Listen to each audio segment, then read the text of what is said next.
Hola amigos, ¿cómo están? Bienvenidos a su canal. Estoy muy feliz de tenerlos aquí hoy. Hoy vamos a hablar sobre cómo escoger tu resina ideal para tu proyecto. Vamos a ver.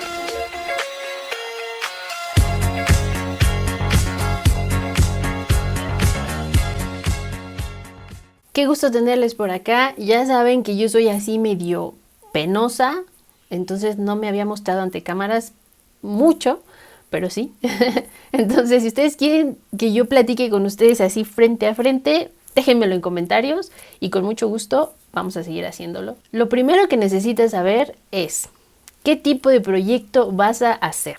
Por ejemplo, no es lo mismo hacer una mesa de río que manualidades, un collar, un charm, un shaker o hacer termos, vasos.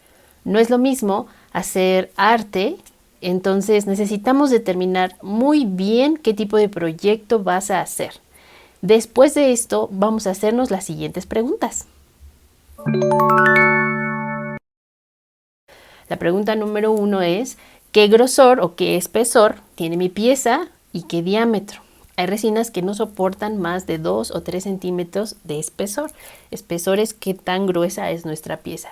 Entonces necesitamos preguntarnos si vamos a hacer un shaker o si queremos hacer una lámpara o si queremos hacer una mesa de río, ¿cuánto va a tener de grosor y de largo? También necesitamos preguntarnos lo que estará expuesto al sol y lo que no estará expuesto al sol. Esto es muy importante porque hay resinas que tienen filtro UV y hay resinas que no. Entonces, si tu pieza, por ejemplo yo, que hago joyería y muchas cosas, la joyería trato de hacerla con una resina de muy buena calidad que tenga filtro UV y el arte también, para que si está expuesto al sol no se ponga amarillo muy rápido. Otra de las cosas es, si tú trabajas en un lugar que haga mucho calor o sea muy húmedo, es muy importante que tú escojas una resina que lo soporte, porque hay resinas que son demasiado sensibles a la humedad y entonces no te va a favorecer una resina si tú vives en un clima muy húmedo y se va a manchar o no va a curar bien y va a quedar flexible o semiflexible.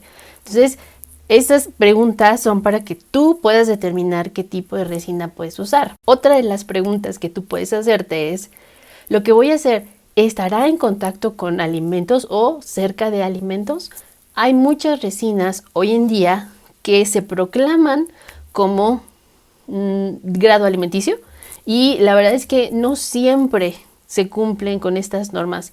Unas aseguran que ya están aprobadas por la FDA, pero tienen que ser muy cuidadosos porque algunas resinas, si tú cambias, le agregas algún pigmento, tienen cierto, no sé cómo llamarlo, truco en el que argumentan que si tú agregas un pigmento entonces ya puede ser tóxica, o que si tú agregas esto entonces ya puede ser tóxica, o que si no curo tantos grados a tantas temperaturas ya puede ser tóxica. Entonces mi sugerencia es que trates de que la comida no esté en contacto directo nunca con la resina, porque hay ciertas especificaciones que no sabemos cómo funcionan y bajo qué circunstancias, y eso es para protegerte a ti y a tu cliente.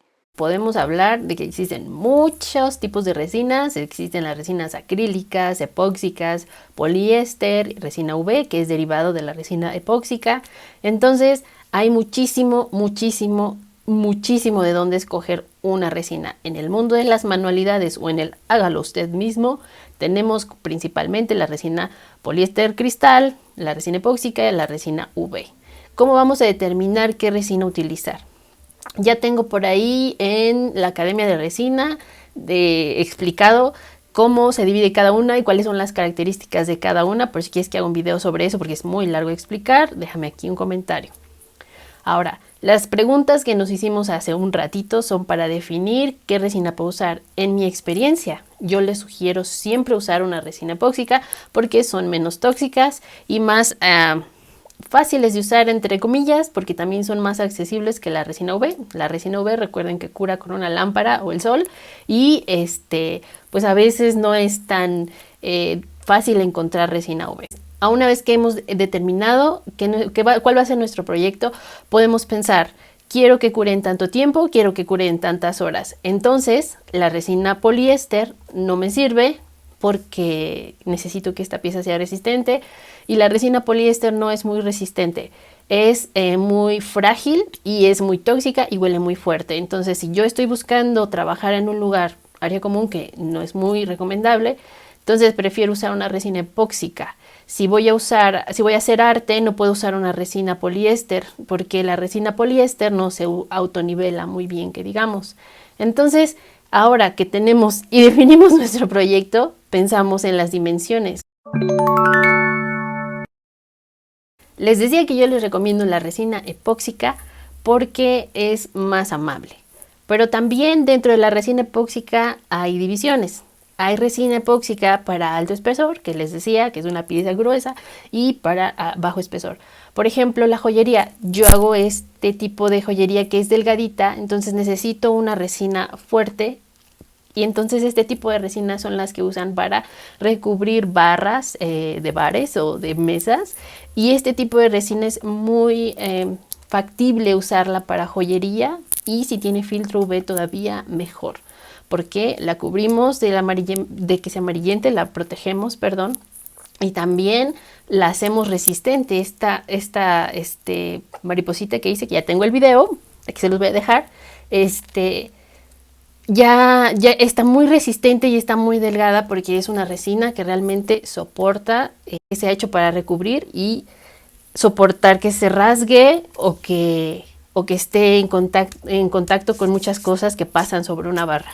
Entonces, este tipo de resina nos sirve muy bien para joyería, charms, shakers, etcétera, ¿sale? Pero esta resina no la puedes vaciar a más de 1 o 2 centímetros porque se calienta mucho y se rompe por dentro. Si tú quieres hacer un proyecto de más de 2 centímetros, como una lámpara, una mesa o incluso un diorama, tú necesitas una resina para alto espesor. Y aquí también hay diferentes tipos de resinas para alto espesor. Una de estas resinas puede soportar de 5 a 7 centímetros y otras de hasta 10 o 15 centímetros. ¿Por qué? Porque estas resinas se calientan mucho y se rompen por dentro, y lo que hacen estas resinas de alto espesor es no calentarse. Entonces, el catalizador se ha modificado para que soporte estar mucho tiempo junta y no se caliente o no se sobrecaliente. A esto se le llama proceso de exotermia, y no sobrepase el calor que necesita para que una pieza cure o endurezca adecuadamente, ¿sale? Entonces, si ustedes van a hacer algo así, necesitan una resina para alto espesor. Si van a hacer algo chiquito, es una resina de recubrimiento, hablando de resina epóxica. Si este video te ha sido de utilidad, por favor, comparte este contenido. Ahora les quiero dar una recomendación cuando escojan su resina. Recuerden que el catalizador es lo que hace que se endurezca una resina y necesita estar lo menos amarillo posible. Recuerden que también hay resina de 10 minutos, de 30 segundos, y hay resinas muy rápidas. En estas el catalizador sí es completamente amarillo, pero curan en otro color. Curan en color blanco regularmente. Entonces ahí sí nos podemos dar el lujo de aceptar una resina con un catalizador amarillo. Pero si no, su catalizador debe ser lo más transparente posible. Si lo van a comprar en un lugar y ustedes están acudiendo al lugar, revisen por favor que el catalizador esté muy transparente. Y si van a pedir por internet, háganle saber a su proveedor que quieren una resina que dure. ¿Por qué? No queremos que se ponga amarilla muy rápido. Si ustedes trabajan piezas pequeñas, yo les sugiero que no compren 2 kilos de resina, porque si no se la acaban en 6 u 8 meses, va a ser que se ponga amarilla. Toda la resina, todo el catalizador eventualmente se pone amarillo, depende mucho de la calidad. Acuérdense que hay resinas de baja calidad, mediana y alta calidad. Entonces depende mucho del tipo de resina que estés usando. Cuando por fin encontramos una resina epóxica, poliéster o UV que nos guste, tenemos que checar muy bien las especificaciones. En cuánto tiempo cura, cuál es el tiempo de desmolde, si endurece mucho o no endurece mucho. Esto se lo pueden preguntar a su proveedor y debe venir detrás o enfrente en la etiqueta de la resina que ustedes están comprando. También les quiero dar unos ejemplos prácticos para que ustedes más o menos entiendan de qué les hablo, porque parece que está un poco complicado, a veces muy rebuscado, ¿sale? Entonces, No podemos comprar para un termo que vamos a cubrir una resina para arte, porque la resina para la resina para arte es semiflexible y la resina para termos debe ser resistente. Pero si usamos una resina para arte o semiflexible para un case, para la funda de un celular, entonces nos sirve mejor una resina semiflexible porque cuando se mueva no se va a desprender y romper, como lo haría una resina sumamente rígida. ¿Sale? Entonces, recientemente que hice este collarcito que ya les dije, necesitaba una resina de recubrimiento que soporte algo delgadito, ¿sale? Entonces, estos ejemplos los doy para que ustedes sepan que no podemos querer hacer una mesa de río con una resina de recubrimiento, porque vamos a tener que hacer millones de capas de 2 centímetros máximo, de 1 centímetro a 1 centímetro, sin contar el largo, porque también entre más largo se calienta más la resina, ¿sale? Entonces ahí tengamos cuidado con eso. La última sugerencia que les quiero dar es que no tengan miedo de probar diferentes resinas y cómprenlas en la capacidad menor que encuentren, 200 gramos, incluso hay hasta de 500 mililitros, hay hasta de menos, hay botecitos así, pero pruébenlas porque es la forma en la que pueden encontrar la resina que les gusta y la resina ideal para sus proyectos, y después pues ya pueden pedir más, ¿sale? Entonces, las diferencias entre las resinas las platicamos en otro video, ¿cómo no? Y yo les quería decir esto. También les quería decir que no olviden suscribirse, darle like, compartir este video, porque se los voy a agradecer muchísimo, muchísimo, muchas gracias. Y si ustedes quieren seguir viendo más videos, por favor, déjenme un comentario. Nos vemos en la próxima. Bye, bye.